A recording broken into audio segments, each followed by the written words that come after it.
आणि या संदर्भामध्ये आपण पहिली बातमी पाहणार आहोत ती म्हणजे अंतरवाली सराटीतून राष्ट्रवादीचे नेते छगन भुजबळ यामध्ये ते ओबीसीचे नेते याच छगन भुजबळांनी काल एका कार्यक्रमामध्ये खळबळजनक आरोप केला आणि याच आरोपांचं केंद्रबिंदू होतं राष्ट्रवादी शरदचंद्र पवार पक्षाचे अध्यक्ष शरद पवार। भुजबळांनी शरद पवारांवरच अंतरवाली सराटीवरती जो काही ती दगडफेक झालेली होती या दगडफेकीचे मास्टरमाइंड असल्याचा आरोप केला आणि यानंतर चर्चांना उधाण आले। या संदर्भामध्ये बोलण्यासाठी आपल्या सोबत असणार आहेत पवार गटाच्या प्रवक्त्या हेमा पिंपळे, आबासाहेब पाटील मराठा समन्वयक आणि हरिभाऊ राठोड ओबीसी नेते। मात्र या सगळ्यांसोबत आपण चर्चेला सुरुवात करण्यापूर्वी भुजबळ नेमकं कालच्या कार्यक्रमामध्ये नेमकं काय म्हणाले होते पाहूयात। पोलीस घरामध्ये आश्रय घ्यावा, घरातून लाथा घालून त्यांना बाहेर काढले, परत बाहेर झोपायचे। महिला पोलीस त्यांना सुद्धा त्रास झाला।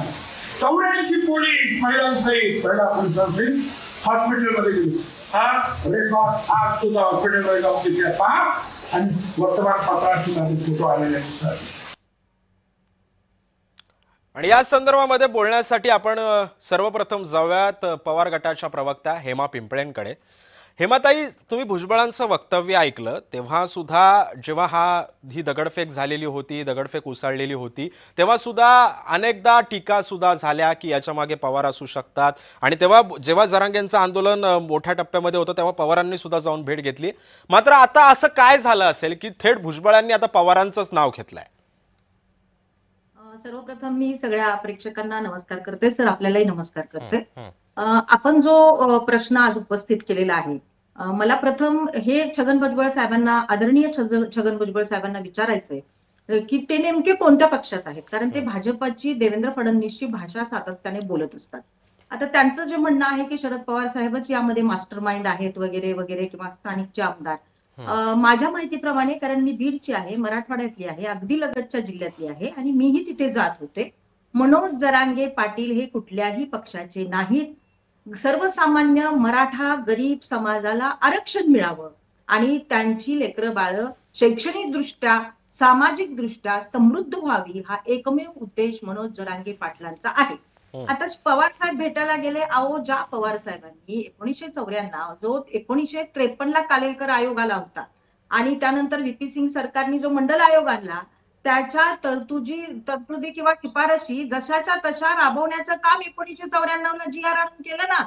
त्यामुळे 350च्या वर जाती ओबीसी मध्ये, इतर मागासवर्गीय समाजामध्ये कुणी आणल्या? आदरणीय शरदचंद्रजी पवार साहेबांनी आणल्या। त्यांच्यावर जी टीका होतीये ती टीका मला वाटतं ही टीका वैयक्तिक द्वेषापोटी होते। दुसरी गोष्ट मला असं सांगायचं की छगन भुजबळ साहेब जे वारंवार म्हणतायत, त्याला मला एक म्हणायचं त्यांना की ते सरकारमध्ये आहेत ना, ते सरकारमध्ये आहेत, त्यांनी मग आरक्षणाची जी कॅप आहे 50% ती घटनात्मक दृष्ट्या वाढवून घ्यावी। त्यांचं जे म्हणणं आहे तो GR जो आहे तो पुन्हा रद्द व्हावा, आम्ही कोर्टात जाणार आहोत वगैरे वगैरे वगैरे। मग कोर्टाची दारं सरकारला उघडे नाहीत का?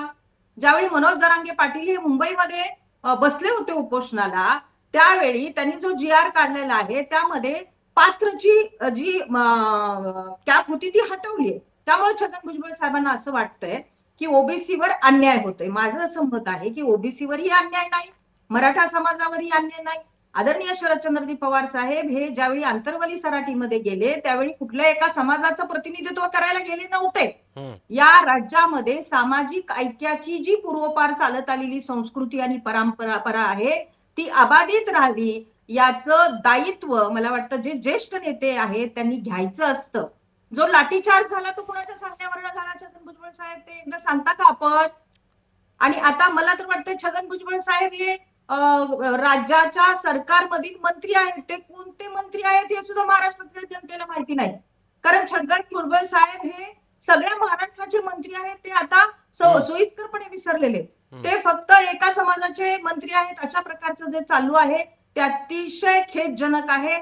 या महाराष्ट्राची जी परंपरा आहे, जी संस्कृती आहे ती मला वाटतं सेक्युलरिझमची आहे।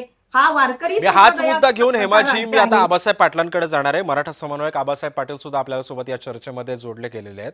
आबासाहेब, तुम्ही सुद्धा या अंतरवाली सराटीच्या जेव्हा आंदोलन झालं, जेव्हा ही दगडफेक झाली, जेव्हा हा हिंसाचार उफाळलेला होता तेव्हा सुद्धा तुम्ही तिथे होता, तुम्हाला सुद्धा हे आंदोलन तुम्ही जवळनं बघितलेलं आहे।